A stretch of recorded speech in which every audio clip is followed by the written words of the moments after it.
प्रिय विद्यार्थियों, आज का topic electronic oscillator PSC part third के लिए। ये जो दोलित्र होते हैं ये तकनीक के मूल घटक हैं, मूल कंपोनेंट हैं। इसलिए इनके बिना आज की जो कम्युनिकेशन टेक्नोलॉजी, डिजिटल टेक्नोलॉजी और कई तरह की डिवाइसेज इसके बिना संभव नहीं है। तो टेक्नोलॉजी अगर ऑसिलेटर ना होते तो शायद अपनी टेक्नोलॉजी आज अधूरी होती। ये विकास की जो गंगा बह रही है ये सब रुक जाती। इसी पर आज हम विश्लेषण करेंगे, अध्ययन करेंगे। तो जो दोलित्र होते हैं ये, इस पे मैं आपको दोलित्र आपकी पुस्तक से ये एलसी सर्किट दिया हुआ है। इसमें टैंक पर पथ इम्पोर्टेंट होता है और यही इसका मूल अवयव है। और इसके साथ साथ ये आदर्श स्थिति में ये एक बार आवेशित इसको कर दिया जाए तो इसमें अनंत काल तक ये दोलन चलते रहते हैं अगर इसमें प्रतिरोध आर नगण्य हो तो एलसी टैंक पर पथ। परंतु वास्तविक व्यवहार में आर का कुछ ना कुछ मान होता है। इसलिए हमें जो ऑसिलेशन प्राप्त होते हैं वो अवमंदन दोलक के रूप में प्राप्त होते हैं। इसलिए उसमें हमें प्रवर्धक दोलक की व्यवस्था करनी पड़ती है।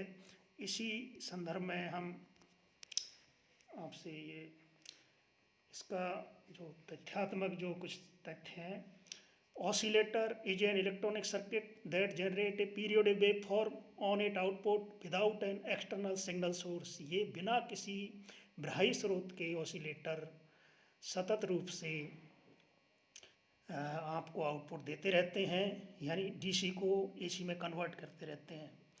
मतलब इनको डीसी देते हैं और उससे डीसी केवल हम प्रवर्धक उसके एनर्जी के रूप में हम जो अवमंदन हो रहा है उसको बैलेंस करने के लिए इस तरह हम उसमें डीसी लगाते हैं। Oscillator are circuit that produce continuous signal of some type without need of input.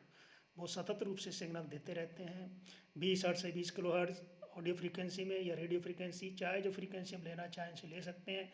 These signal serve a variety of purpose, कई पर्पस कम्युनिकेशन सिस्टम में, डिजिटल सिस्टम में, कंप्यूटर वगैरह में, टेस्ट इक्विपमेंट में भी बड़े यूजफुल होते हैं।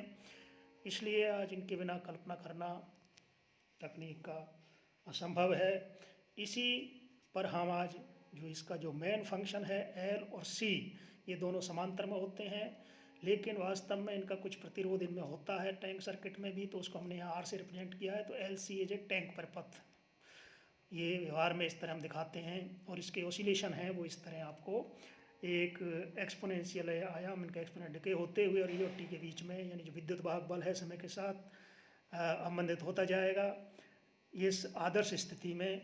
लेकिन हम इसके लिए एक व्यवस्था करते हैं, इसमें प्रवर्धक जोड़ करके और उससे हम पुनर्निवेश की व्यवस्था करते हैं और जिससे एक सतत रूप से हमें ये दोलन प्राप्त होते रहें। तो कुल मिलाकर के हम इसमें जो तथ्य प्रस्तुत करने जा रहे हैं वो ये हैं कि विद्युत दोलित्र के परपथ में दो प्रमुख जाल होते हैं।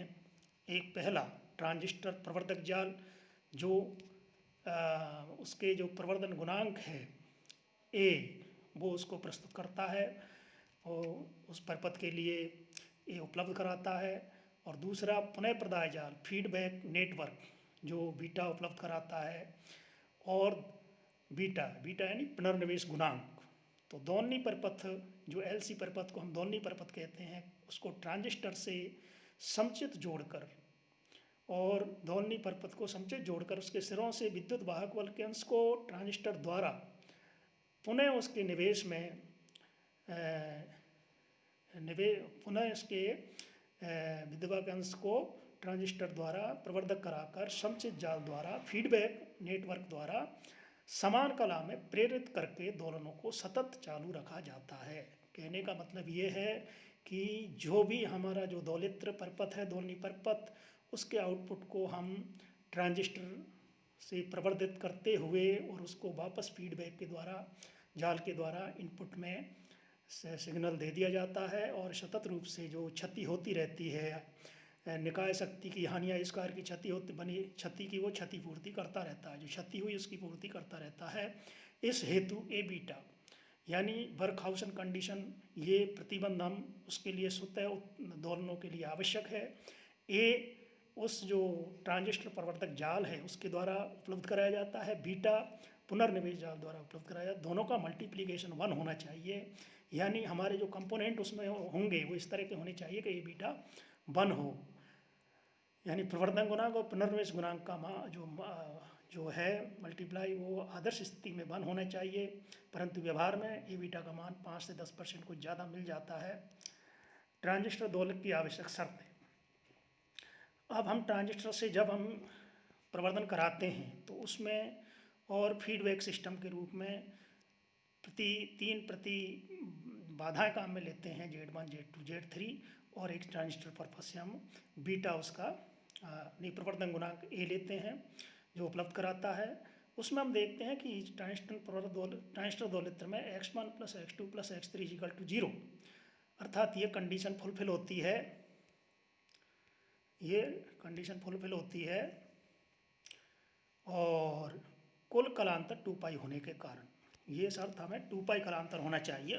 उस स्थिति में उसको ध्यान में रखते हुए x1 + x2 + x3 ये जो रिएक्टेंस है उसमें रिएक्टेंस पार्ट है वो आपका 0 होना चाहिए, यानी x1 + x2 = -x3, यानी नेगेटिव होना चाहिए। नेगेटिव उसमें फेज में होने चाहिए, 2 यानी समान होने चाहिए, एक उसका विपरीत होना चाहिए। तो 2 प्रेरकीय है तो एक धारतीय होगा जैसे हार्टले में है, एक प्रेरकीय है तो 2 धारतीय होंगे कॉलपिट में जैसे होता है, कॉलपिट ऑसिलेटर में होता है अर्थात।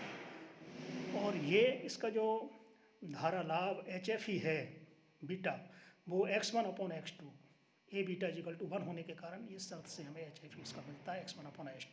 ये 2 शर्तें हैं, ये शर्त उस दोलित्र में दोलित्र ट्रांजिस्टर के लिए आवश्यक होती हैं, जब भी उससे सतत रूप से हमें ऑसिलेशन मिलते रहते हैं, यानी जो इलेक्ट्रॉनिक ऑसिलेटर है वो व्यवहार में काम कर पाता है।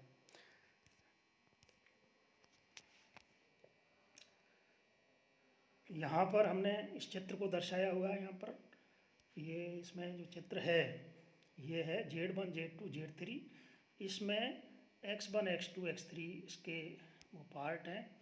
Z को लिख सकते हैं हम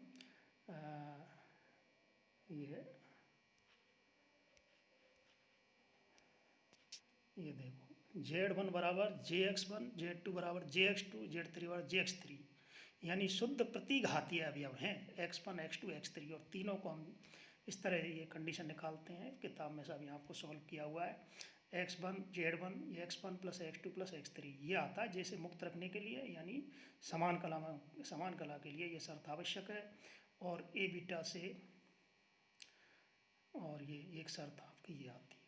तो इस तरह HFE आता है वो आपका x1/x2 आता है। तो ये आवश्यक प्रतिबंध हैं ये उस परिपथ के लिए, और इनके आधार पर हम जो मूल जो आपके दोलित्र परिपथ होते हैं, Colpitts, Clapp, Hartley, RC, Wien, सेतु दोलित्र, ये सभी आपके बेसिक दोलित्र हैं, इनका हम अध्ययन करेंगे। आज इतना ही, धन्यवाद।